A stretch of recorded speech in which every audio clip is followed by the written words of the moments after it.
روزی بود استاد خب که من از داخل شهر به خونه پیاده آمادم پیاده 5 یورو پول در جیبم نبود 5 یورو که یک دانه دونر بخورم از صبحم از گشنگی میل از آجی وسط خیابان افتادم شت یکی از مسافرت بسیار سخته دیگه یکی از سختی‌ها که واقعا کامیال یادمه که معاند گفت چرا به من نگفت گفتم آجی بذار خدا یک روز انشالله به خودم میده فکرشو کو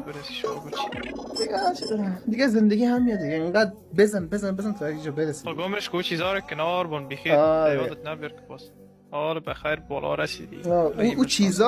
او چیزا یادم اومد از این خاطر من بغض گرفته بود نه آدم نه خوبه آدم نباید گذشتش رو بشه خوبه آره دیگه چون استار میفهمید چیه من خب میخواستم بال پای خود استار چون خب سنم کم بود دیگه باز از اون خاطر دیگه همین کارم کردی دیگه الان آره